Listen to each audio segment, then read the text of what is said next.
Good afternoon, everyone. Good afternoon. I will start, of course, by thanking our extraordinary Secretary Blinken. You have been traveling the world at record pace. That you are standing still at this moment is an extraordinary feat, given all you do. It's the Kenyan coffee. And it's the Kenyan coffee. But on behalf of our country, I thank you, Tony Blinken, for all that you are. Thank you. Thank you.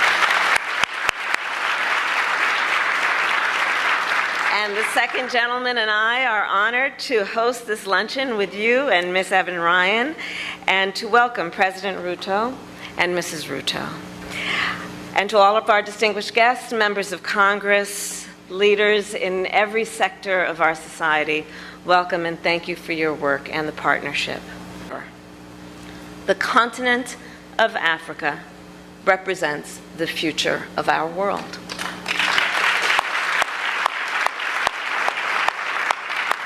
And I will add, any leader that ignores the continent of Africa is doing so at their own peril. Which brings me to Kenya, Mr. President. No country on the continent more embodies this spirit of innovation than Kenya. Kenya, as many here know, has Silicon Savannah, a $1 billion technology ecosystem confronting challenges that range from the climate crisis to financial inclusion to healthcare. To address wealth inequity, innovators at M-Pesa help low-income people pay and repay microloans, and they have revolutionized the mobile payments industry. To help solve the problem and challenge of pollution coming from plastics, and to address threats to marine ecosystems, a Kenyan startup now converts aquatic invasive plants into biodegradable plastic. To tackle water security, and in particular scarcity and drought, a Kenyan startup now turns humidity from the air into clean drinking water. To help his deaf niece communicate, a Kenyan data scientist invented a smart glove to convert sign language into audible speech through a mobile app. And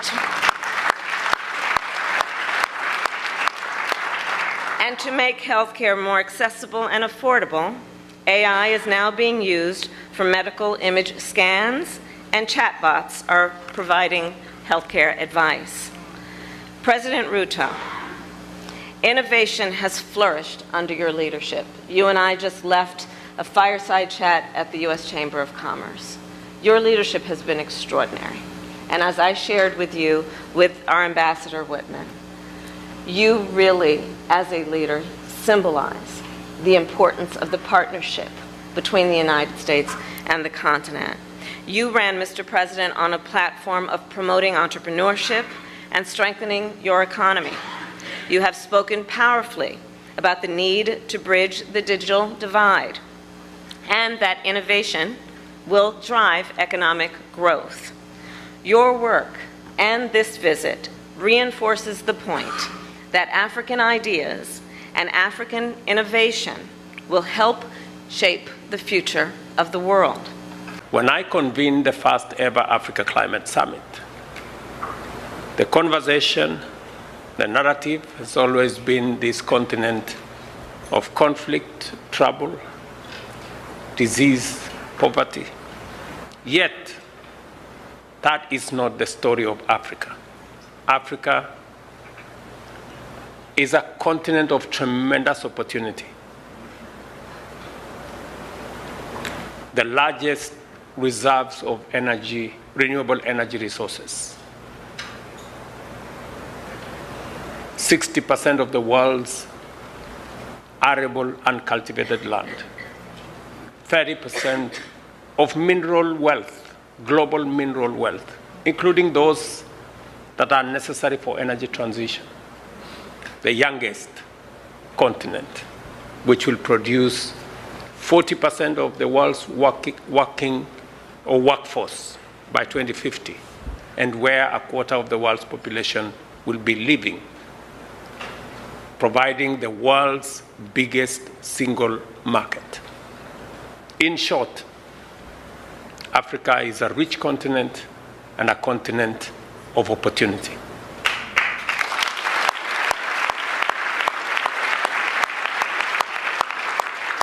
I am very happy that President Biden and this visit is giving us the opportunity to rewrite and recalibrate the relationship between this great superpower and our continent. And I am very proud that among the things we've agreed are not just about Kenya and the US, it's about Kenya and the continent of Africa.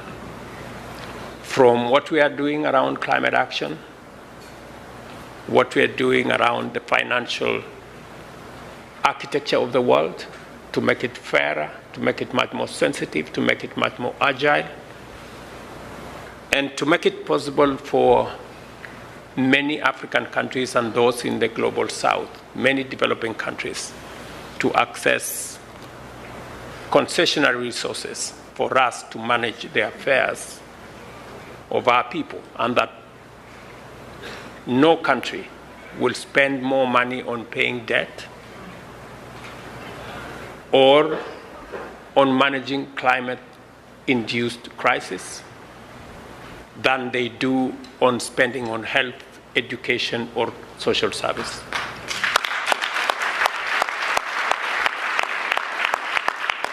I must commend the leadership of the United States, President Biden, and the many other leaders I met at the Hill, including the Black Caucus, including the leadership, the joint leadership of the House and the Senate. And all of them shared the same views with us that it's time for a new relationship, to build a new relationship between our continent and the United States, as we encourage the United States to take leadership on making sure that together we can have a freer, a safer, a healthier, and a much more prosperous globe for all of us. Finally, we discussed many issues that today I find will give us new opportunities, will open new frontiers, and will enlarge the horizon for collaboration in making sure that we deal with the challenges that we all face of insecurity, of stability, challenges of debt, and other financial challenges, but also give ourselves the opportunity to explore the tremendous opportunities that exist for collaboration in